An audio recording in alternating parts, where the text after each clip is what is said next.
Well, they canceled Gone with the Wind again. That's okay. I figured out who the real enemy is, and it just might shock you.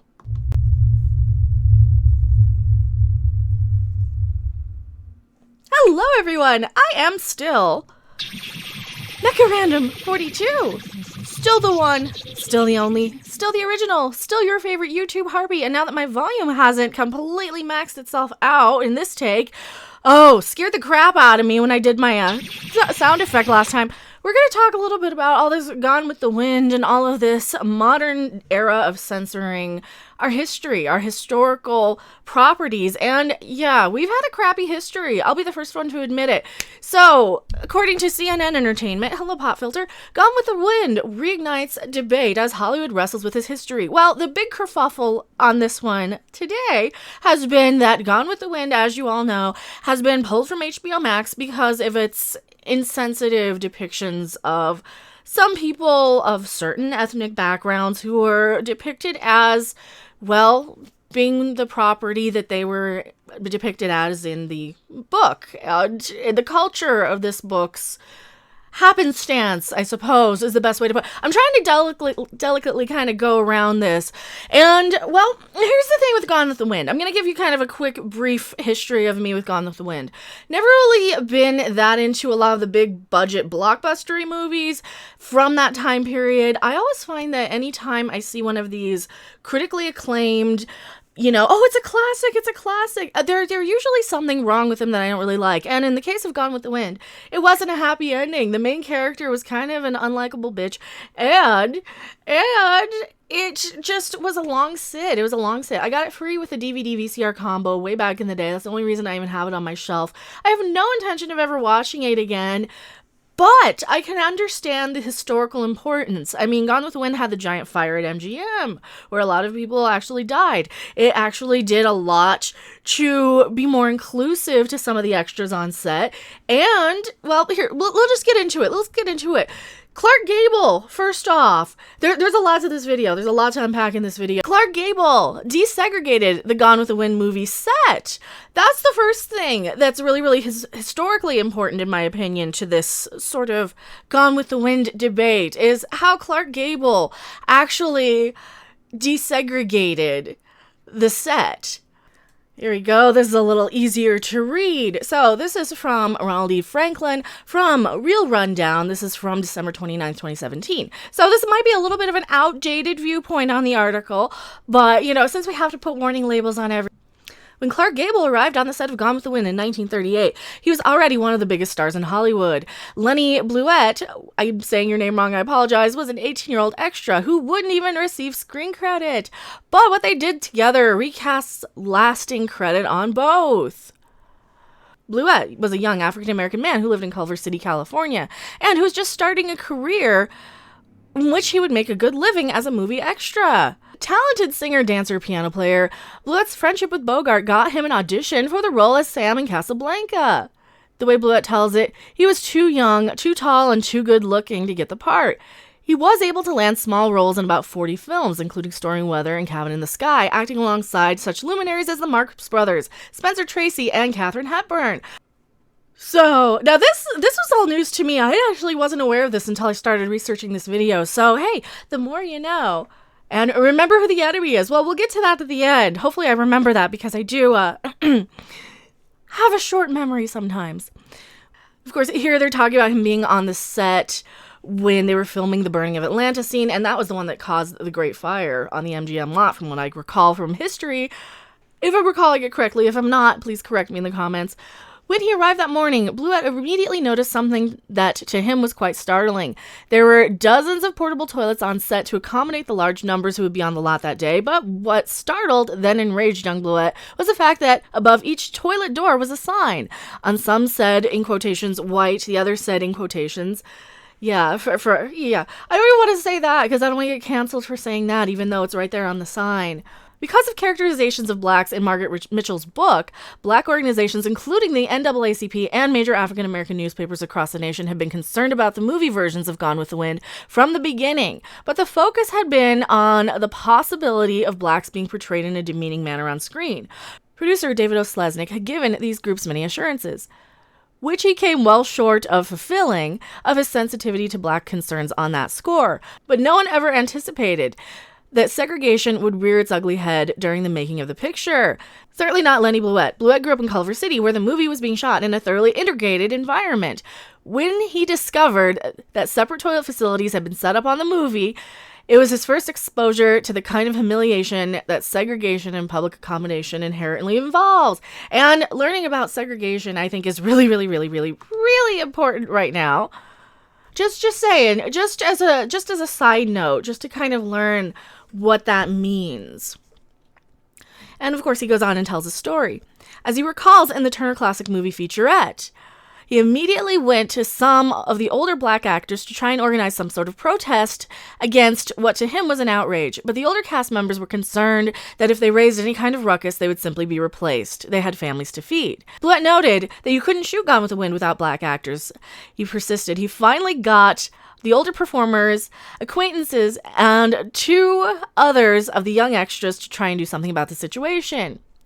What he did was startling. He went straight to the dressing room of the movie star Clark Gable, something extras just didn't do. He recalls in the TCM featurette that when he was admitted that in itself was an indication of Gable's graciousness, he explained that he and the other black actors had a big problem and asked for a few seconds of Gable's time to show him what it was.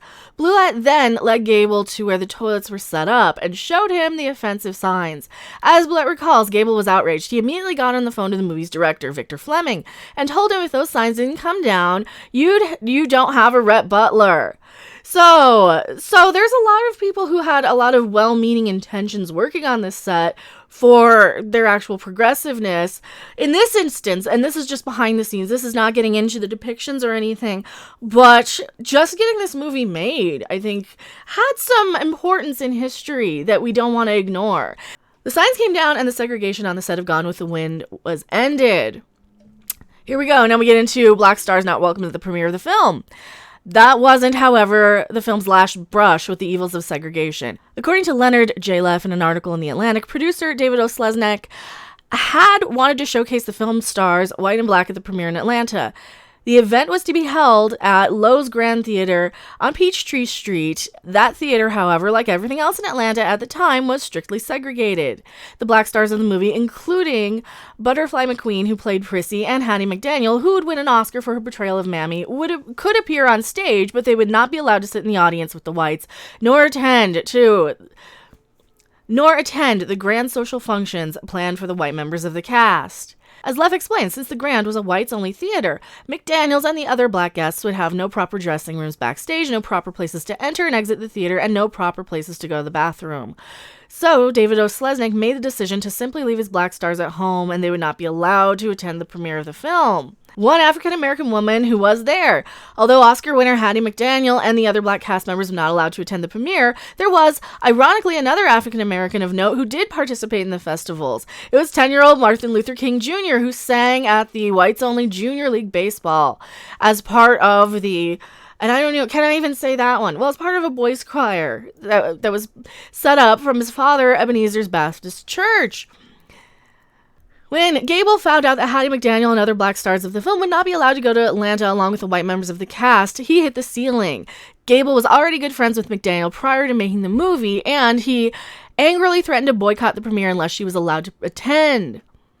It was McDaniel herself who talked him into going. Clark Gable was a big enough star to turn segregation on Hollywood movie lot, but segregation in the heart of Dixie was too much even for him. So this is a really, really important article, and definitely check out this one. There's a lot of good comments in there. Now, how did Hattie McDaniel actually feel? Well, I pulled up her wiki here. This was an important one too, how she actually felt about her historic Oscar win, because I was always, that's trivia, that's history. Who was the first African-American woman? Yeah, this is historical here. So she did win the Oscar. Hattie McDaniel states here, "I loved Mammy," McDaniel said when speaking to the press about the character. "I think I understood her because my own grandmother worked on a plantation not unlike Tara. Her role in Gone with the Wind had alarmed some whites in the South. There were complaints in the film she had been too familiar with her white owners." Well, and if you guys know anything about Gone with the Wind, she's there telling them what to do, what for. She's speaking her mind. And don't get me wrong, I'm not praising or denying. I'm just stating that as a fact. She is talking to people like Scarlett O'Hara like they're friendly, like they're family. And I'm not here to really say whether that's offensive or not. I'm just there to kind of say that's what happens in the film.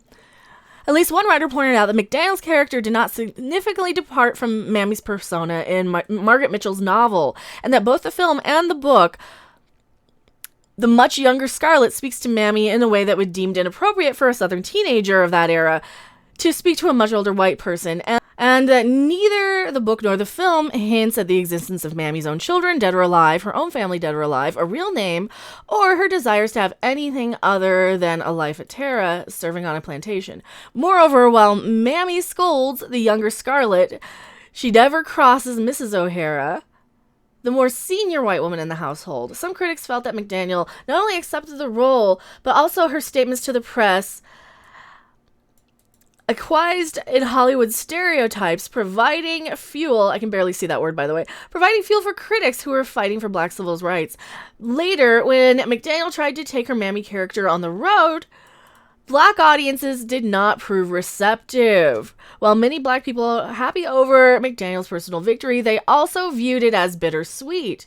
They believe Gone with the Wind celebrated the system of this word that I don't know if I'm allowed to say, and condemned the forces that destroyed it. And of course, this point of the video isn't to say whether it's right or wrong, it's just to kind of point out the facts and how some people were feeling back in the day.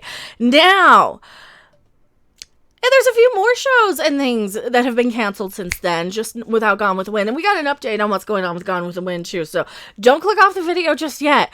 I promise it's worth it. Little Britain removed from BBC iPlayer, Netflix, and BritBox due to use of blackface. All right. And there's the character. As somebody who has a great deal of knowledge about sketch comedy, now Little Britain is a sketch comedy show by Matt Lucas and David Walliams. They are two people who play pretty much every character on the show. For the most part, pretty much, yeah, you've got a few recurring extra players in there, like the guy in the middle here. And the joke, I think, was the bodysuit of this one, as I recall. It's been a few years since I've seen it. I do have it on DVD, though. It's been a few years since I've seen it. And as somebody, and I'm not going to excuse this or say anything about that, but I think that their mindset might have been that they didn't want to just show a bunch of white people on screen and they wanted to be a little bit more inclusive. And in doing the entire bodysuit, I believe that they probably felt it wasn't blackface, because I believe at this time it was viewed a little bit differently. And I'm not excusing it, and I'm absolutely, don't say I'm defending it. I'm absolutely not defending it. I'm just saying that at this time, this, I don't believe, was viewed as super offensive back then. And this isn't even that old. This is a 2003 show. They've also canceled Come Fly With Me, where one of the characters are Pakistani, that one of the guys plays. And like I said, two white guys from Britain playing these. One of them is very, very gay. One of them's a little gay. Oh, he's a little gay. The one in the African-American full body suit is a little, he's the little gay one. Not so much. I believe he's married to a woman. So yeah, happy Pride Month. Are they going to cancel him for that one too now? So they're taking that one off. We were already seeing Cops being removed as well. And to that I say, Cops is still on? Really? Like, I have no idea. But hey, I guess Cops is still on. Here we go. And Little Britain cut after the protests put the spotlight on TV. Sure. I can understand. I mean, we went through the same stuff after September 11th, when no depiction of the World Trade Center was ever allowed pretty much at anything. Everybody just started removing it off of everything. Anytime, even in movies and TV shows that were already pretty much finished, they would just remove any mention of it just so people don't get concerned and upset. I can kind of understand that, as long as it's sort of like a temporary thing, or putting a disclaimer on something, just because to forget and just remove things, you kind of remove the important history. And we're coming back. We're coming back to Gone with the Wind. We're taking a couple of steps to get there. Al Jolson. Yeah, I'm bringing in Al Jolson on this one. And no, I'm not defending what he did, but I'm just going to read this one comment here. And if you actually haven't seen Al Jolson's jazz singer performance, it's another kind of historically important one. It's kind of like watching any piece of history, I think, at this point. And no, I'm not condoning it. I'm just stating that that's what it is. This person commented, at a time when Black people were banned from starring on the Broadway. Now, this is the important thing, and they just sum it up so much better than pulling up any article. At a time when Black people were banned from starring on the Broadway stage, he promoted the Black playwright Garland Anderson, which became the first production with an all-Black cast ever produced on Broadway. He brought an all-Black dance team from San Francisco that he tried to feature in a Broadway show. He demanded equal treatment for Cab Calloway, with whom he performed a number of his duets in the movie The Singing Kid. He was the only white man allowed into an all-Black nightclub in Harlem, taken right off of his wiki page. The dude was so active in fighting racism, but people today just automatically judge. And yeah, people automatically, without looking into any context into anything, just go for the knee-jerk reaction on anything. Myself included, I've knee-jerk reacted on a lot of things because people don't have the understanding and information that they really, really need, especially if you just destroy it and go everything is Eastern-phobic. But the consequences to HBO's very public removal of Gone with the Wind, or HBO Max, at least temporarily, is that Gone with the Wind shoots to #1 on Amazon's bestseller list after being pulled by HBO Max. Now, that's not surprising. Anytime people want to remove some piece of history, that people don't want to forget about it. So that's not surprising. But what is surprising to me is how many people didn't see this tweet from last night. Gone with the Wind will eventually return, but feature a discussion of its historical context and a denouncement of its depictions. Right? And that, I believe, is, like I said in the beginning, the ignorance and the stupidity is the true enemy here of everybody. And the more we can educate ourselves to everything, the more we can get the F off of this planet. The more we can actually evolve and start progressing and fixing some of these things. But hey, I'm just an internet YouTube harpy. I don't know shit about shit. Tell me what you guys think in the comment section below. Gone with the Wind will be coming back. Don't worry. It's just going to have a disclaimer on it. So if you really want to sit through a 3-hour-long, boring-ass movie about a bitchy character who kind of get what she deserves in the end, then by all means, knock yourself out. I'm not a big fan of the movie. I'll see you guys later. Bye. Thanks for watching. If you liked it, make sure to hit that like button. And if you want to see more, don't forget to subscribe. See you in the next video. Bye!